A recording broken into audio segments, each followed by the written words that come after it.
everyone, and welcome back to A Mile of My Stilettos. I'm Crystal, and I'm excited because today I'm going to be telling you the 5 things that might be keeping you single. Listen, there are a lot of things that need to be said, and I'm here to say them. I am here for you. And if you like getting these singleness tips, if you like lifestyle tips, beauty tips, hair tutorials, make sure you go ahead, hit that subscribe button, and let's jump into today's video.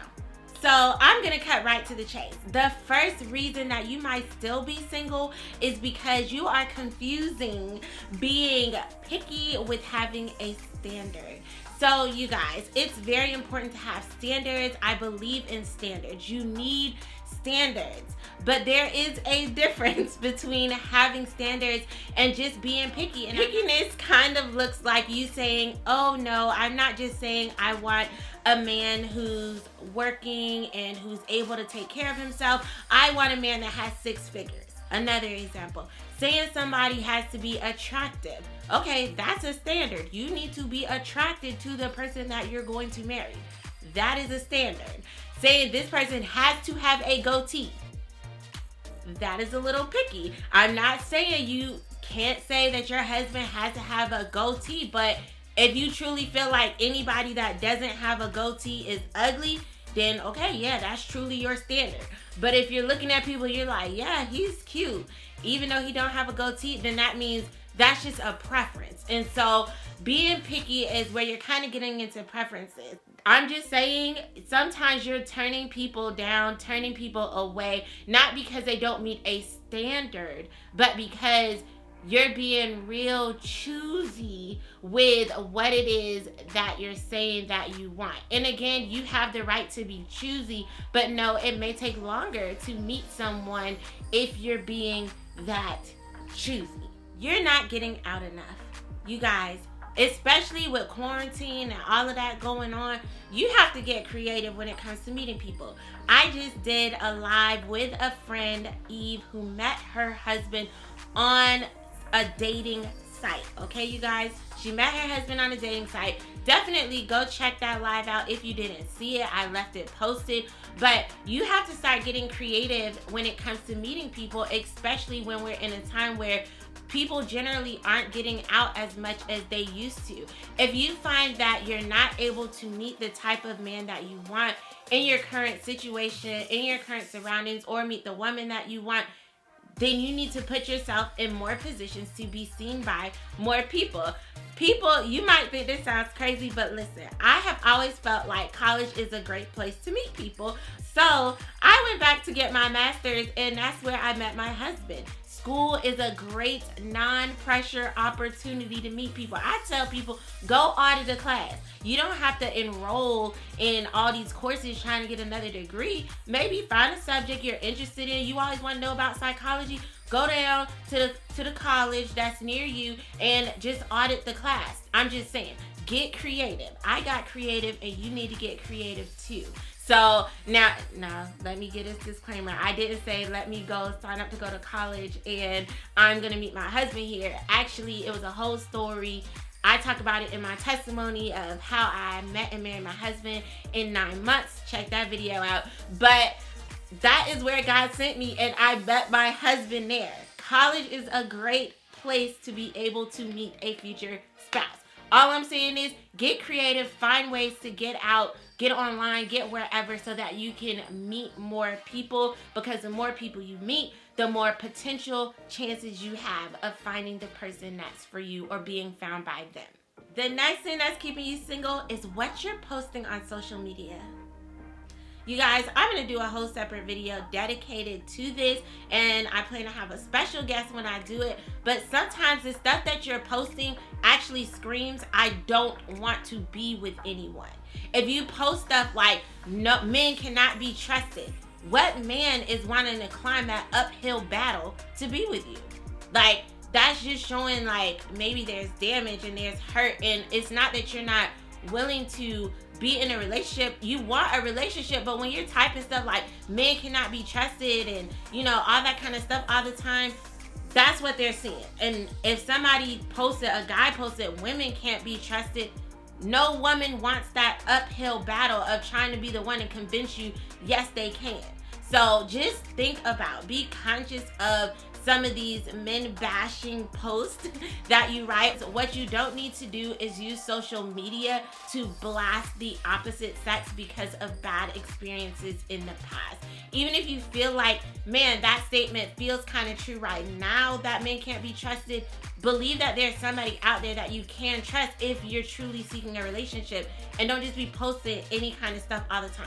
Just be mindful. Like I said, I'm gonna do a whole video on that. The next thing, you guys have to allow for humanity.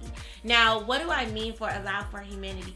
Everybody is working on something. You working on something, I'm working on something. I'm maybe even working on more stuff now that I'm married than I was when I was single, if I'm being completely honest, because listen, marriage will show you some stuff about yourself that let you know, listen, I need to get myself together. But it's just, people go through things. We all deal with things. We all go through things. You guys, during a dating process, someone could lose their job, but then they can re-get a job. While me and my husband were together, I was like, you have to have a car, you have to have a phone, and you have to have your own place. I was like, you need a car because you need to be able to come and get me if I'm in trouble. You need a phone because I need to be able to reach you to tell you I'm in trouble. And you need your own place because I got my own place. Well, guess what? He did not have his own place. He stayed with his parents. But it didn't actually matter. When I thought about going back to standards versus preferences, when I actually thought about it, it was like, well, he doesn't necessarily need his own place. Like, he was just somebody that was like, I don't need my own place. I'm saving up my money. And because he was saving up his money, not having to, struggle sometimes, getting that rent paid and stuff like that, he was able to come through and help me out in different situations at different times. So I'm just saying, allow for humanity. People may have different goals, be working on different things. While we were dating, he ended up losing his car. And so we worked through that together, though. I didn't say, well, we can't be together no more because I said you have to have a car and now you don't have a car. Like, I would have been missing out on an amazing husband, amazing father to my children if I had let something like that in our relationship. Like, you gotta think about what are the things that really matter. Allow for humanity. It was just a situation, and so he ended up losing his car. Allow for humanity. Allow for people to be able to experience and go through things, and allow that same humanity for yourself. Sometimes people are single because they're like, I just gotta keep working on me. I gotta keep working on me. There's not enough work you can do on yourself that's going to allow you to be ready to just suddenly be in this relationship. Like, if you know you're seriously hurt and dealing with trauma, yeah, deal with that. But at the same time, don't delay the happiness and the love that you deserve because you think you're not deserving of it. Everybody goes through things at different times. Everybody works through things at different times. It's even better when you're allowed to work through things with somebody that really cares about you alongside you. So allow that room for humanity. Like I said, not just on the person you're dating side, but on your side as well. The last thing that's keeping you single is simply that you're not ready. Being in a relationship requires risk and it requires vulnerability. You guys, it is not easy to get back into the dating pool when you've been hurt severely a number of times, or even once, I would say. But you have to know, okay, am I rejecting people because they're really just not for me, or is it because I'm not ready for them? You have to really ask yourself that question, because being in a relationship takes a risk. It's a risk that you might get rejected when you approach someone. It's a risk that you'll pour your time and energy into something and it's not gonna work out. But with great risk becomes great reward. And again, it also requires vulnerability. Being transparent in ways, at appropriate times of course, but being transparent in ways that you sometimes haven't been in the past. But when you're looking for a relationship that allows you to spend the rest of your life with someone, it's going to require you to be true. To be true to who you are, to be true to the values, to the goals, to the standards that you have for yourself, for your life. It's going to require more of you than a lot of people are actually willing to give. and they don't realize that. And I know, looking back at my life and my dating past, I could see that there were times where I dated really nice guys, but I wasn't ready. I was not ready for that. Coming right out of high school, I dated a guy, and the relationship was kind of serious. We dated for about a year. Okay, it was pretty serious, I guess, because we dated for about a year and a half, and he actually said that he wanted me to marry him, and I was like, no. I wasn't ready for that. I wasn't ready for that. I felt like I hadn't seen enough of the world. I felt like I hadn't grown enough to know myself well enough to know that he was what I actually wanted, and he was not what I actually wanted. So it was good that I did not accept that proposal. But it's important to know that you are ready to be in a place of vulnerability that is really required for a true and lasting relationship, and that's something that only you know. You know if you're ready to get back in there after your last breakup, after the last, situation that you went with someone. You know if you're truly ready. And so you have to ask yourself that question: am I really ready to be vulnerable?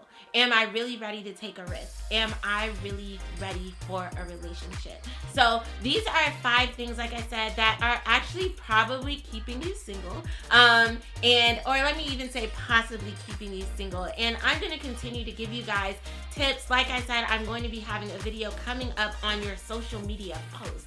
And spoiler alert, I'm actually going to have a guy that's going to be here, and he's going to be telling you guys how he sees how men look at some of these things that women post and what their thoughts and their reactions are when they see these different types of posts. Because like I said, you don't want to be turning people away based on just general thoughts you're sharing, and people that really want to get to know you better are just kind of scared away by them. But go ahead, hit that subscribe button so that you can be around for all of these single tips. I'm trying to take you guys on this journey from Miss to Mrs.